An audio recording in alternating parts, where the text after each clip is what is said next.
Pemirsa, di tengah gonjang-ganjing ekonomi, harga emas lagi naik-naiknya dan makin dicari orang. Nah, hari ini kita akan bahas 3 material mewah yang tidak cuma mahal tapi juga chill.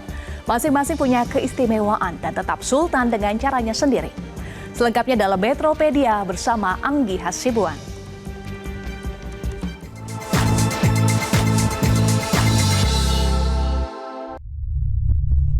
Pemirsa, kita bicara soal emas. Logam mulia yang sekarang lagi ramai dikejar ibu-ibu dan mungkin juga Anda karena harganya melesat dianggap sebagai jalan paling aman untuk berinvestasi. Tapi di balik kilaunya yang memikat, emas menyimpan lebih dari sekedar nilai. Ia adalah elemen yang luar biasa, baik dari sisi kimia, industri maupun sejarah manusia. Dalam dunia sains, emas ini dikenal sebagai aurum dengan simbol kimia Au dan nomor atom 79. Ia adalah salah satu logam paling stabil di planet ini. Ia tidak berkarat kalau kena air, pemirsa. Dan juga tidak bereaksi dengan udara.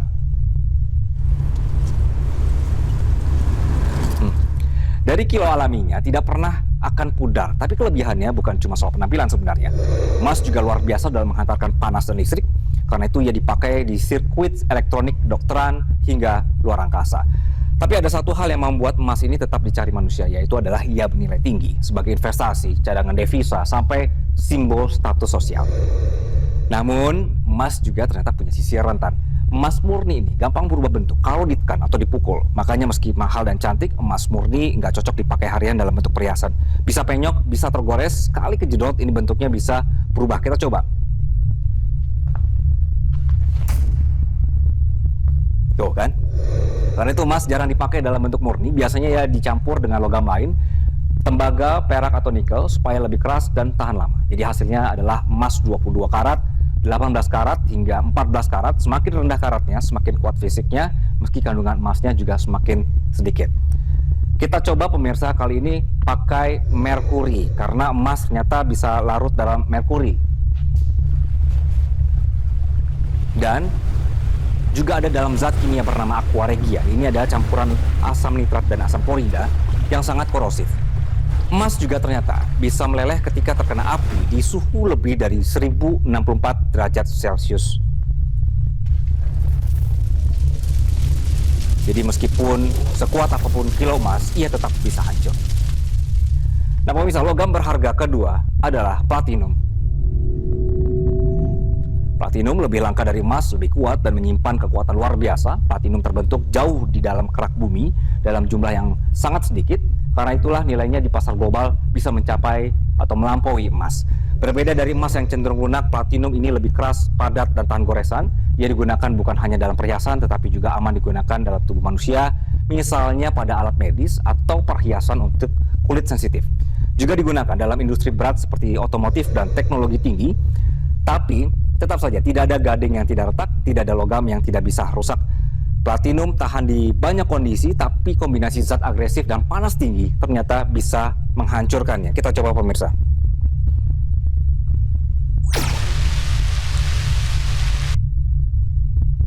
Jadi sebuah pengingat, bahkan kekuatan yang kokoh pun bisa runtuh oleh waktu dan tekanan. Yang indah juga bisa pergi, tidak ada yang abadi. Nah, yang satu ini adalah katanya simbol keabadian dan kekuatan, yaitu berlian. Si kecil yang tangguh namun bukan logam, berlian dibentuk jauh di dalam perut bumi. Pada tekanan dan suhu yang luar biasa tinggi, berlian adalah hasil murni dari karbon unsur yang sebenarnya ini sama dengan yang membentuk pensil. Tapi bedanya, susunan atom berlian sangat rapat dan kuat sehingga menjadikannya zat paling keras di muka bumi. Saking kuatnya pemirsa, berlian ini tidak bisa digores oleh apapun kecuali berlian itu sendiri. Baja pun kalah. Tidak lecet, tidak rusak, malah benda yang menghantamnya yang penyok. Kita coba.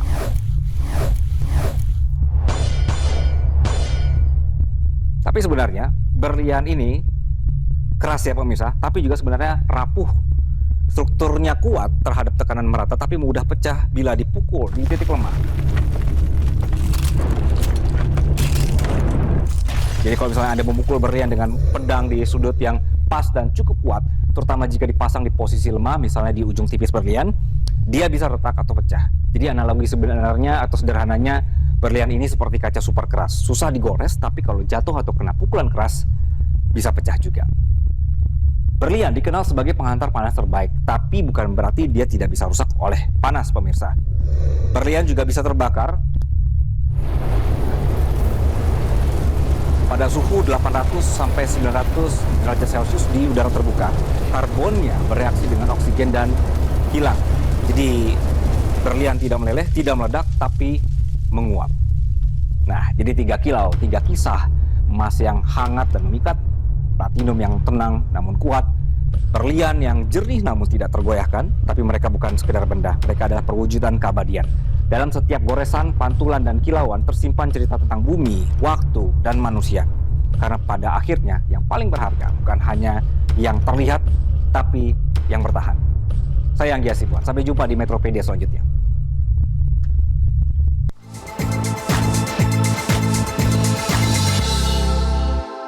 Jelajahi cara baru mendapatkan informasi. Download Metro TV Extend sekarang.